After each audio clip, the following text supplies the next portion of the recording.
Boa tarde, graça e paz. Retornamos. Há pouco nós falamos sobre a oração no Pai Nosso e de como não há espaço para o eu na oração ensinada por Jesus Cristo.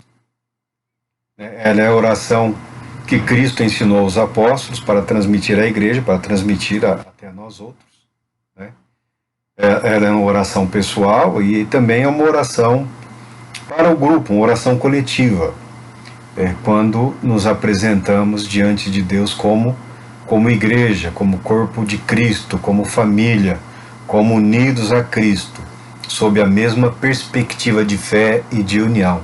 Pai nosso que estás nos céus. Começa assim: Santo, santificado seja o teu nome, venha o teu reino, seja feita a tua vontade, assim na terra como no céu. Aí ela começa no céu glorificando a Deus, pede a vinda do reino, que seja feita a vontade, e imediatamente ela parte para suprir as nossas necessidades diárias. O pão nosso de cada dia, ou o pão cotidiano, ou o alimento necessário para o dia, o sustento de um dia, dá-nos hoje. Que sejamos supridos em nossas necessidades no dia de hoje, no dia da necessidade. É a oração, ela é a que deve nortear a nossa postura, a nossa apresentação, Pedimos perdão, confessamos os nossos pecados, pedimos que Deus, e garantimos que nós estamos também agindo de acordo com a vontade dele, perdoando aqueles que nos tenham ofendido, ou aqueles que nos devem, mas a palavra lá está mais no sentido de ofensa do que dívida.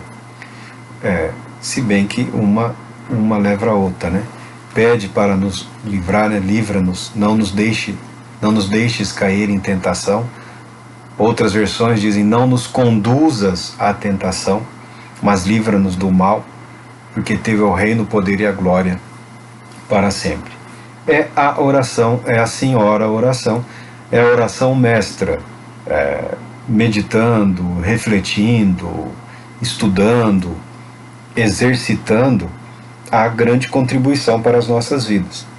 Mas dizendo que não há espaço para o eu nessa oração ensinada por Cristo, em que nos apresentamos diante de Deus como igreja, como corpo de Cristo, como servos de Cristo, Porque Jesus Cristo, vocês orem dessa maneira, Não é individualmente, está ensinando a igreja, como a igreja deve se apresentar, Como a igreja deve se portar diante de Deus e diante dos homens, diante dos céus e aqui na terra, como reflexo dessa graça recebida. Mas isso não quer dizer que não haja espaço para o eu nas nossas orações. Na oração ensinada por Cristo, ela tem essa postura, essa posição, mas se você pega aqui e abre o livro dos Salmos, como eu abri aqui na oração da manhã, há espaço sim, porque o meditar, o orar, o louvar a Deus, envolve apresentar a Ele as nossas necessidades, a nossa angústia, o que nós estamos vivendo. Se o Senhor Deus não for o nosso confessor, é só o profissional lá, mas nós temos a Deus para nos ouvir. Nós temos a garantia do Espírito Santo para nos consolar, para nos confortar. E sempre que possível, devemos dedicar também tempo para esse cuidado pessoal diante de Deus. A nossa postura de fé, de igreja, de corpo de Cristo, é bem específica, mas a nossa postura individual diante de Deus, ela é bastante abrangente. E lendo os Salmos, você verá que abrange todos os estágios, todos os estados da alma humana, da psique humana. Não há situação que não tenha sido contemplada pelos Salmos. Então a leitura dos Salmos, ela é de grande ajuda no cuidado pessoal, no cuidado espiritual, no cuidado emocional, na nossa visão de como nos comportarmos diante de Deus. O que Deus pode ouvir de mim? O que tenho eu em minha vida que eu preciso apresentar para Deus, de maneira que o Espírito Santo me socorra e me auxilie? Então, tem um livro de Salmos aqui, e eu usei muito, durante muito tempo, o Salmo 18. É um salmo de Davi, muito embora seja o salmo de um guerreiro, como quase todos os salmos de Davi são o salmo de um guerreiro, né? Ele tem uma descrição muito bela da expectativa dele em relação ao agir de Deus, ao mover de Deus, e como ele enxerga isso na vida dele como guerreiro. Mas o Salmo 5 aqui, a sem mencionar o 23, o 91 e o 103, que são já companheiros de toda a igreja de Cristo. Mas o Salmo 5, oração de Davi, oração da manhã, ele é de uma grande beleza, e ele nos convida a iniciarmos o nosso dia em oração, sempre que possível.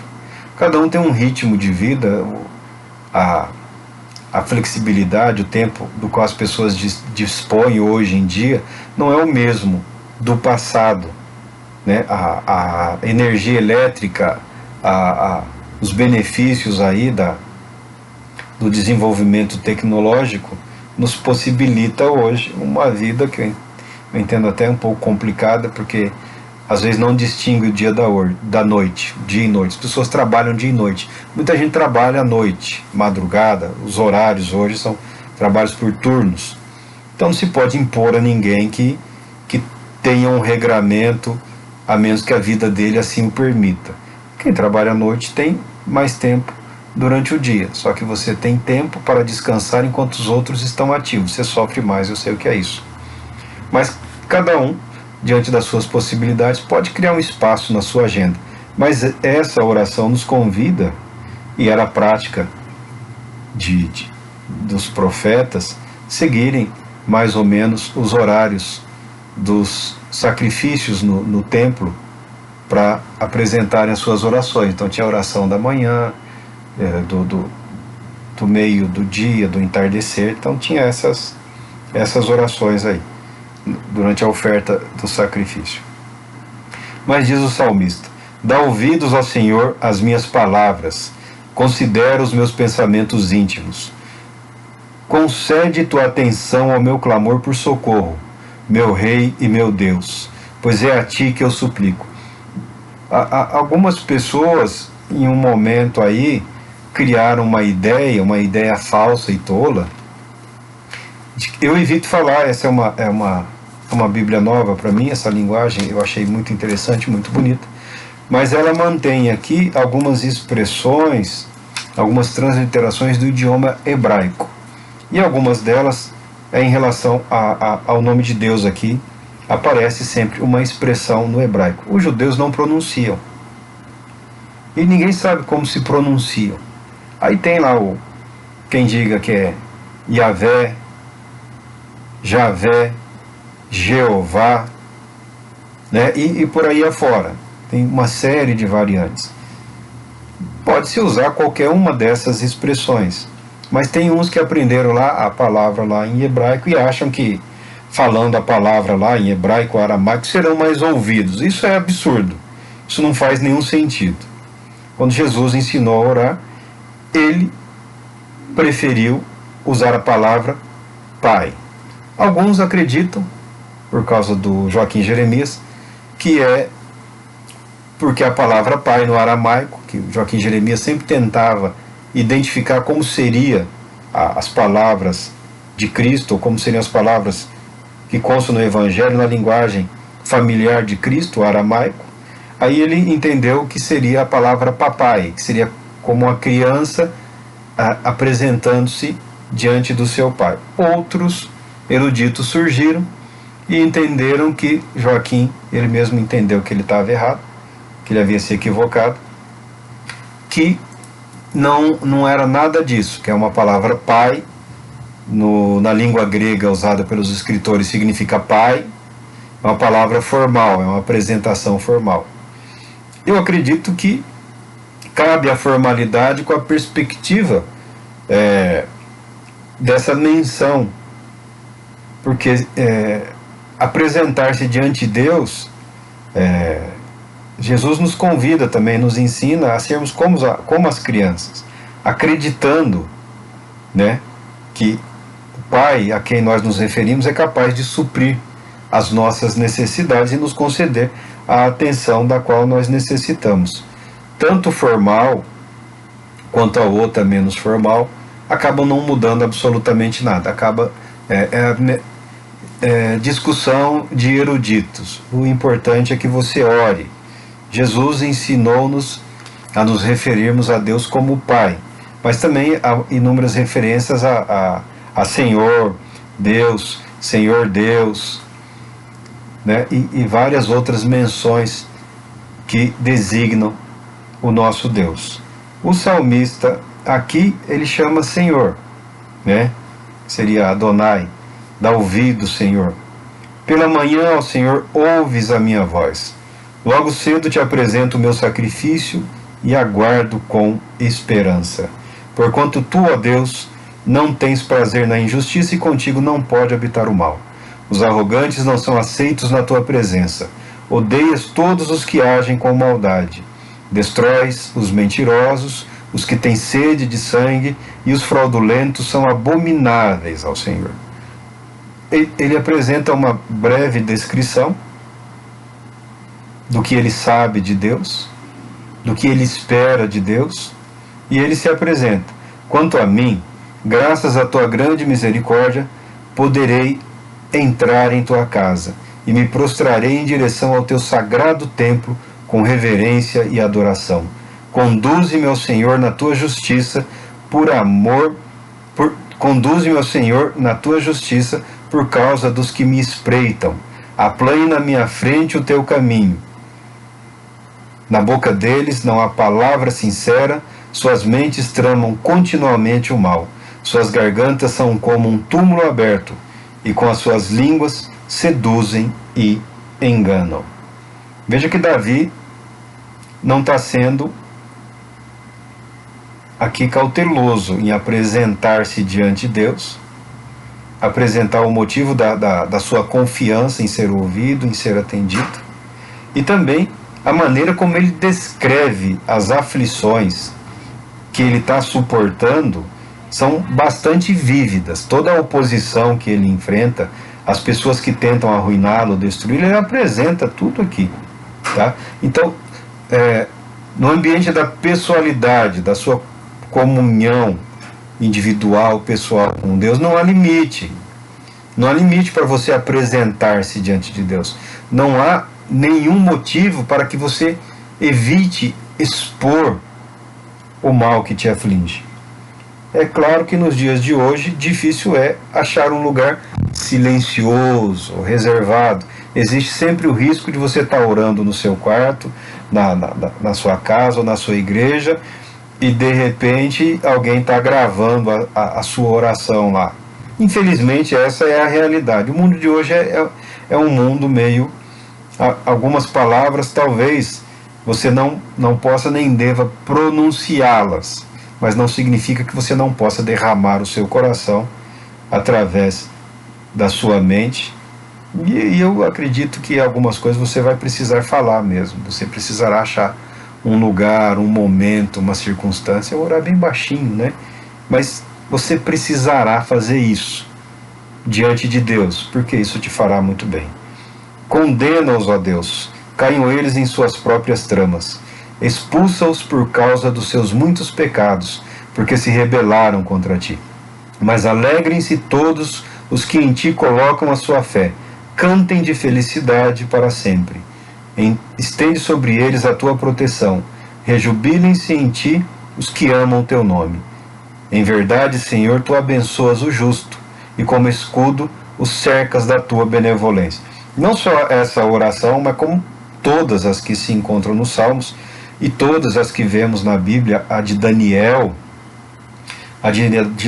é fantástica, a maneira como ele se apresenta Daniel é um dos homens mais sábios que existiu sobre a terra, a maneira como ele se derrama diante de Deus, quando ele se conscientiza do período que vai durar o cativeiro na Babilônia. Ele se joga diante de Deus, ele se apresenta diante de Deus como o povo arrependido de Deus. E faz ali uma linda e maravilhosa oração. Não só foi ouvido, como foi enviado um anjo para descrever para Daniel detalhes da revelação, detalhes sobre acontecimentos futuros em relação à nação de Israel, em relação à humanidade. Na nossa vida não deve ser diferente. Há momentos em que nós precisamos nos colocar diante de Deus, sim, como que abrir o coração, abrir a mente, abrir a alma e expressar diante dele toda a angústia que estamos passando. Clamar por justiça, como clamou aqui Davi, clamar por proteção, como clamou por aqui Davi. Não é tentar lembrar a Deus de que Deus é justo, não é lembrar a Deus que Deus odeia o mal. Deus não precisa ser lembrado, mas é um momento de fazer valer as verdades que nós sabemos, de que Deus abomina a injustiça, que Deus abomina o mal. E nós nos esforçamos em fazer o que é correto. Nós precisamos, às vezes, dizer isso para Deus. Não que Ele não saiba, mas deixar claro: Senhor, estamos vivendo, tentando agradar ao Senhor, vivendo de acordo com a sua vontade, fazendo de tudo para prevalecer a sua verdade. E aqueles que por prazer querem nos destruir, nos roubar a paz. Livra-nos, ó Deus, deste mal. Faz, ó Deus, o que é segundo a tua soberana vontade e o seu querer. Eu considero muito importante que nós tenhamos a sabedoria necessária para apresentar as nossas vidas diante de Deus, a aprender a expressar intimamente com Deus o nosso estado emocional. Porque, em nome da fé, a comunidade de fé, a igreja da fé, esse pensamento sempre lá em cima não é natural do ser humano. Todo mundo tem lá os seus desníveis. Não é normal uma pessoa o tempo todo alegre, às vezes até parece meio que alucinado, né? Não tenho nada contra a alegria ou a felicidade de quem quer que seja. Não estou falando contra isso. Há pessoas que são naturalmente alegres, brincalhonas, festivas. Mas ninguém pode ser obrigado a viver o tempo todo radiante. Há uma postura diante de Deus, há uma postura pública, há uma postura diante da igreja, diante de Deus, diante de todos, uma postura de adoração, uma postura de louvor.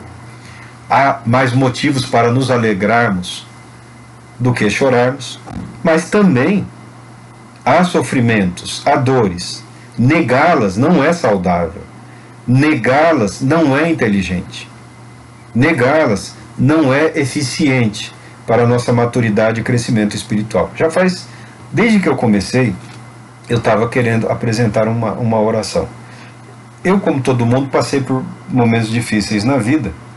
E no ano 2000 eu encontrei um livro. Eu estava estudando sobre oração. Eu estava orando e estudando sobre oração. Porque às vezes você é obrigado a tomar decisões. A vida é assim. Somos adultos, tomamos decisões todos os dias. Mas em tempos tomamos decisões que vão nortear a nossa vida, que vão determinar a nossa postura durante algum tempo. No ano 2000, eu encontrei um livrinho que eu li várias vezes, naquele tempo e hoje também. Quando eu compro um livro bom, eu leio 2 ou 3 vezes aquele livro para poder aprender. É um livro sobre oração, uma nova visão para uma antiga oração. É Dr. Alan, eu não sei o nome dele, ele que me perdoe, eu vou dizer como parece aqui, Alan Pierrat. Eu creio que ele seja americano, mas o nome aqui, né, o nome me confunde. o Dr. Alan aqui escreveu, foi traduzido, um livro sobre a oração, um livro simples, um livro bastante interessante, né? E foi um período que eu estava falando, no 2000, eu estava lendo, estava estudando sobre oração, tinha que tomar uma decisão, e eu tomei uma decisão que norteou a minha vida por vários anos, né?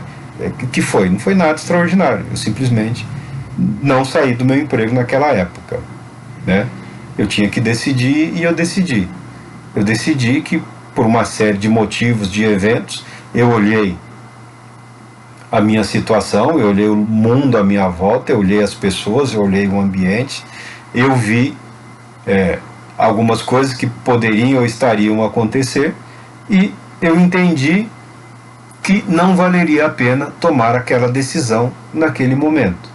E graças a Deus eu não tomei aquela decisão. Não foi fácil também esses últimos anos, mas foram conscientes, né? Foi uma decisão consciente.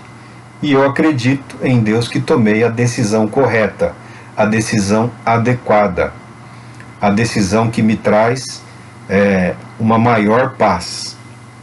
Tá? Poderia estar me dedicando já à pregação só do Evangelho há muito tempo, mas não o fiz, né? Porque eu tenho a minha concepção, eu tenho a minha visão, como eu falei, tem coisas que eu não aceito, tem coisas que eu não consigo admitir, e me conhecendo como eu conheço, seria um desastre, né? Seria um desastre. Tem coisas que eu não aceito e pronto. Vou viver sem aceitar. Se outros aceitam, se outros acham que é o correto, que o façam, mas eu tenho a minha convicção, a minha fé, e isso me traz muita paz, isso me traz muita tranquilidade, isso me traz muita certeza diante de Deus. Não é o fato de que eu pude esperar que eu espero menos de Deus. Não é pelo fato que eu fui capaz de aguardar, de maturar por mais tempo o que eu penso, o que eu creio, que a minha fé seja menor, ou que a minha disposição seja menor, ou que o meu caráter seja inferior. Eu entendo que é o tempo correto, o tempo de Deus, o tempo que Ele me deu. E eu aprendi muito com muitas pessoas, né, sobre as mais diversas perspectivas, no ambiente em que eu vivi, no ambiente em que eu trabalhei, né, no ambiente em que eu fui, em que eu consegui a minha aposentadoria. Sou grato a Deus por cada pessoa que Ele colocou no meu caminho. Eu sou grato a Deus por cada afronta, por cada humilhação, por cada palavra de encorajamento, por cada palavra de desprezo. Eu sou graças a Deus por todas as noites em que eu passei acordado. Eu sou grato a Deus por todos os dias que eu suportei uma rotina difícil de trabalho. Eu sou grato a Deus por todos esses anos em que eu trabalhei. Eu sou grato, porque a minha fé foi testada, a minha fé foi provada, o meu caráter em diversas vezes também foi provado, foi testado, e eu acredito ter sobrevivido. Não é fácil, não é agradável, não é uma atividade fácil, como nenhuma atividade é. Meu trabalho não é melhor do que o trabalho de ninguém, mas também não é pior do que o trabalho de ninguém. Eu cumpri o meu propósito e pude sair com tranquilidade, graças a Deus. Que Deus abençoe cada homem, mulher, cada jovem, cada pessoa que ainda está nessa atividade que eu pude deixar, tá? E o apóstolo, nós estamos falando aqui do salmista, ele prossegue, ele pede a condenação dessas pessoas e pede a bênção dos que o abençoam, né, dos que o ajudam, e pede a condenação até das pessoas que estão tentando destruir, lembrando sempre que Davi é o rei, é o ungido. Ele não precisa estar aqui como rei ainda, mas depois que ele foi ungido, o rei, a vida dele mudou, ele passou um período terrível, né? Passou um período difícil e chegou onde Deus o queria. Mas em períodos difíceis em que a gente tem que tomar decisões, nós ficamos confusos, né? Às vezes nós ficamos assim, pesando como faço, como deixo de fazer.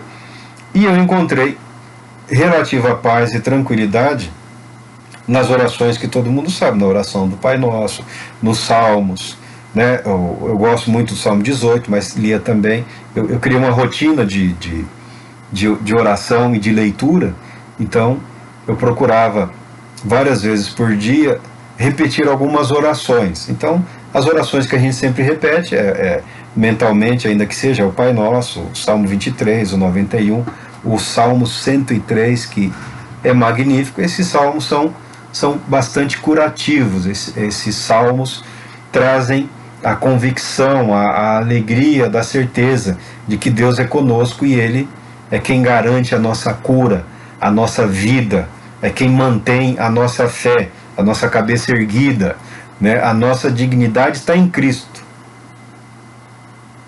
E olha o que foi feito com Ele. Ele não se preocupou com a dignidade dele. Sendo filho de Deus, ele se submeteu à humilhação de se fazer homem. Se fosse só se fazer homem para salvar, já seria uma humilhação terrível, né? O Filho eterno de Deus se fez homem, ainda feito homem, pobre, nasceu pobre, viveu do trabalho, depois o ministério, que não foi longo, mas cheio de perseguições, que resultou na morte de cruz, na afrontosa e humilhante morte na cruz. Mas junto com todas essas orações, porque eu sou da seguinte convicção: a fé e a doutrina. O Espírito é a palavra. Em algum momento, esses valores, essas verdades, eles se combinam para fazer parte da nossa estrutura. Portanto, a vida de fé, a vida cristã, não é só o momento devocional espiritual, como também não é só o momento doutrinário de apreensão, de aprendizado das verdades. Em algum momento isso vai formar um caldo, isso vai se misturar, vai se fundir, né, no amadurecimento, no fortalecimento do nosso caráter, da nossa personalidade. Lembra? Apocalipse, dom espiritual, profecia, é testemunho de Cristo. Tá? Tudo que a pessoa aprendeu, viveu, tudo que o Espírito Santo realizou na vida da pessoa, tudo que a pessoa experimentou em Cristo, resulta num momento único de fé, o testemunho de Jesus Cristo. Eu sou de Jesus Cristo. Eu só adoro a Jesus Cristo. Eu não reconheço homem nenhum como super-homem. Não reconheço homem nenhum como um ser divinizado, né? Como nós já ouvimos até de alguns que queriam agradar a todos, tentavam até dizer de que um ateu aí tinha sido ungido por Deus. Barbaridades não admitimos, né? Quem é de Deus, o próprio Deus dará testemunho, o próprio Senhor, o Espírito de Deus. Mas junto a isso, eu citei o livro aqui do doutor, mas é muito simples, tá? A escrita dele é muito fácil, a tradução foi feita bem simples, ele apresenta aqui alguns aspectos da oração do Pai Nosso. Ele descreve um estudo sobre a oração do Pai Nosso. Como foi algo que me ajudou na época, foi no ano 2000, tem só 21 anos. Eu acho que a primeira vez que eu li esse livro foi em julho do ano 2000. Até o final do ano eu já tinha tomado a decisão e ela se manteve, né? Mas é um livro que me ajudou pela simples descrição da oração, e é um livro que me ajudou também porque na época a gente aprende em Deus a orar tanto com a mente quanto com o espírito, né? E só que a oração com o espírito nos traz uma paz, um ânimo, uma disposição, uma saúde, mas a nossa mente, se está confusa, muito pressionada, nós temos dificuldade de coordenar os nossos pensamentos. Então as orações escritas, elas servem como base. E eu acabei achando, nesse livro aqui, uma referência a uma oração, a chamada oração missionária. E eu quero fazer uma leitura aqui, sem querer indicar, sem querer forçar ninguém, sem querer forçar ou sem querer propor. Mas o autor aqui, ele apresentou como um modelo de oração cristocêntrica. O que é isso, cristocêntrica? É o momento em que as doutrinas passam a fazer parte não só do vocabulário, mas do ambiente intelectual, mental. Não é só uma expressão da boca para fora, algo que faz parte do indivíduo como um todo, passa a ser uma construção de fé. Ele apresentou como um modelo de oração cristocêntrica. No passado, na antiguidade, era comum, os rabinos ensinavam seus discípulos a orar. Jesus ensinou seus discípulos a orar. Os pastores ensinam as suas igrejas a orar e as igrejas acabam orando de um modo muito parecido com seus pastores, né? Se o pastor for reclamar de como a igreja ora, ele deve prestar atenção de como ele ora, da maneira como ele se expressa, né? Aí ele, vendo a igreja, ele pode se corrigir, ele pode se aprimorar, ele pode ir além. Mas na época eu gostei, eu li, eu estudei, até o ponto de depois não haver mais nenhum interesse por isso. Até depois assim, não, valeu, ajudou no que podia ajudar. Então eu, acreditando na possibilidade de que alguém que assista o vídeo esteja passando por um momento difícil também, ela também é chamada, ela é oração missionária de Patrício. Por favor, não se ofenda, tá? Patrício é o patrono da Irlanda. Marco é um católico. Meu Deus, meu irmão. Menos, né? Menos. Vamos confiar em Deus. Vamos dar graças a Deus pelas vidas que foram tocadas pelo Evangelho e deixaram algumas preciosidades para a nossa edificação. Então não tem nenhum pudor em ler literatura de luteranos, de católicos, não tenho nenhum problema com isso, tá? Porque eu tenho uma consciência da minha fé e também aprendo a ter consciência de como se expressa a fé daquele indivíduo, ainda que eu não concorde com algumas posições, mas como se expressa, como ele se posiciona diante dos desafios, dos enfrentamentos da vida, do dia a dia. E é isso que me interessa aprender. E essa oração foi belíssima. É uma oração aqui do século V. Você fala século V, de 401 a 500.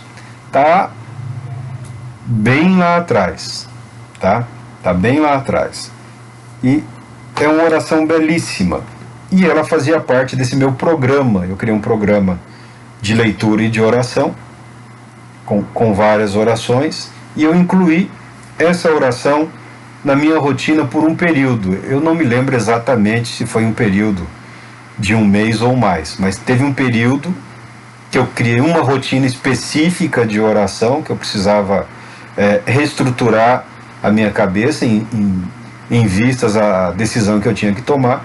Então eu criei uma rotina de oração, um período de oração, né? Eram vários períodos na verdade, mas com uma rotina, com algumas orações específicas. Aí eu tinha outras rotinas, mas também não interessa, isso daqui não vem ao caso. O que vem ao caso é que eu sempre achei uma oração belíssima, tá? Diz assim a oração: levanto-me hoje por uma força poderosa, a invocação da Trindade, pela crença na triplicidade, pela profissão da unicidade do Criador da criação. Levanto-me hoje pela força do nascimento de Cristo e seu batismo, da sua crucificação e sepultamento, da sua ressurreição e ascensão, da sua volta para o juízo final. Levanto-me hoje pela força do amor do querubim, em obediência aos anjos, a serviço dos arcanjos, com as orações dos patriarcas, com as previsões dos profetas, com a pregação dos apóstolos, com a fé dos confessos, com a inocência das santas virgens, com os atos dos homens justos, com a esperança da ressurreição para receber a recompensa. Levanto-me hoje pela força dos céus, pela luz do sol, o brilho da lua, o esplendor do fogo, a rapidez do raio, a ligeireza do vento, a profundidade do mar, a estabilidade da terra, a firmeza da rocha.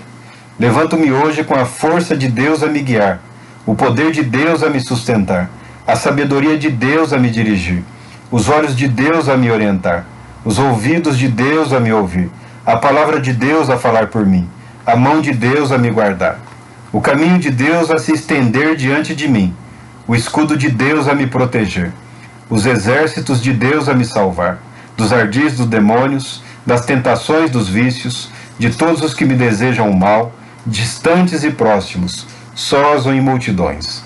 Invoco hoje todos esses poderes entre mim e tais males, contra todo poder cruel e impiedoso que possa hostilizar meu corpo e minha alma, contra os encantamentos dos falsos profetas, contra as leis malignas do paganismo, contra as falsas leis dos heréticos, contra as artimanhas da idolatria, contra a magia das feiticeiras, dos magos e encantadores, contra todo conhecimento que corrompe o corpo e a alma do homem. Invoco hoje a proteção de Cristo, contra o veneno, contra o fogo, contra o afogamento, contra o ferimento, para que me chegue recompensa em abundância. Cristo comigo, Cristo em mim, Cristo adiante de mim, Cristo atrás de mim, Cristo embaixo de mim, Cristo acima de mim, Cristo à minha direita, Cristo à minha esquerda, Cristo quando eu me deitar, Cristo quando eu me levantar, Cristo em todo olho que me enxergar, Cristo em todo ouvido que me escutar, Cristo no coração de todo homem que pensar em mim, Cristo na boca de todos os que falarem de mim. Levanto-me hoje por uma força poderosa, a invocação da Trindade, pela crença na triplicidade, pela profissão da unicidade do Criador da criação. Veja que é uma oração abrangente. Ela é fantástica no aspecto que ela une a confissão de fé, declarações doutrinárias, perspectivas, posição teológica, com o amor, com a paixão por Cristo, pelo Evangelho de Jesus Cristo, né? A perspectiva do missionário, a ação missionária. Não estou dizendo que você tenha que construir uma oração. Eu nunca me preocupei em construir uma oração minha. Não faz muito sentido. Esse livro é da editora Vida Nova, tá? Dr. Alan Pierrat. Um livro sobre oração. Me ajudou no passado, foi útil, esclarece em alguns aspectos, né? Não estou te indicando o livro. É só o compromisso que foi estabelecido de dar a referência, tá?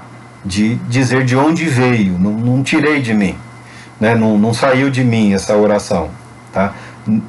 Nunca me preocupei, nunca construí uma, mas fui beneficiado pela vida e pelo trabalho de outra pessoa.